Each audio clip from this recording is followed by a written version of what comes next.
Bu nar ağaçları bizim yaşayışımızı üpçün edýär, himikat ulanýarys. Narlar has çalt meywe dursun diýip olary natramafos bilen işleýäris. Munyň üçin 2-3 ýyl gerek, gaty köp zähmet talap edýär. Biz ýygýarys, işleýäris.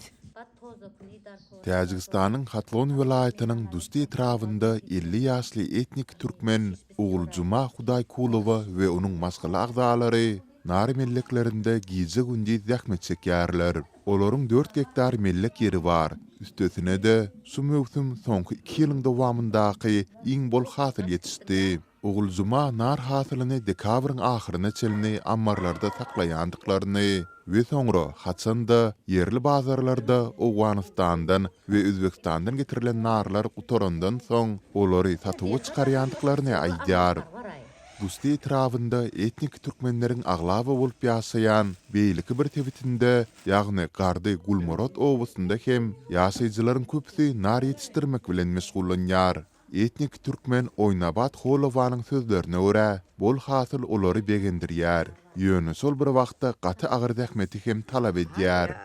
Häzir biz ownuk we ýarly narlarymyzy satýarys. Irdenden akşama çenli oturýarys. Bir neme diýinjalýarys, onsoň ýene giç akşama çenli işleýäris. Narlary ullugyna görä aýyl saýyl edýäris we haltalara gaplaýarys. Elbetde bu aňsa diýiş däl. Naryň bol hasyly ýetişse ýaşaýyş hem gowlaşýar. Sowuklar sebäpli bir ýyllap hiç nar bolmandy. Ana hazır sozay. Oynabot mundan 2 ýyl öňgelen güýçli aýaglary gözeňinde tutýar. Sol wagt ensime miwe ağacyny sol sanda narlary hem sowuk urupdy we hasyl bolmandy.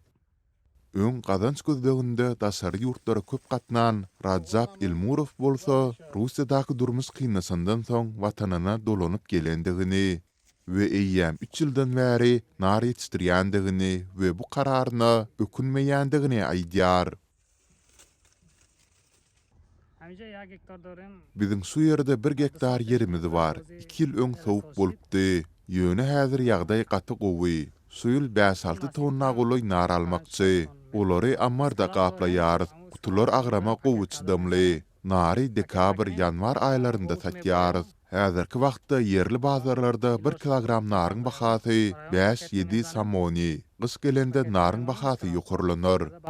Moy dekabr, ýanwar mefşeme barym mefşem. Häkimetleriň maglumatyna görä, Dusti etrafynda ýaşaýan etnik türkmenleriň jemgyýetiniň sany 10 000-den geçýär. Olar owu hojulygyndan başga da bilim, medeniýet we saglygy goraş puduklaryna zähmet çekýärler. Emma olaryň aglabysy Ogulcuma we Oynabot ýaly millik ýerlerinde işleýärler we sol sanda ýetişdiren nar hasyllaryny bazara çykaryp masgalasyny ekleýärler we yerli bazaryň üçinçiligine goşant goşýarlar.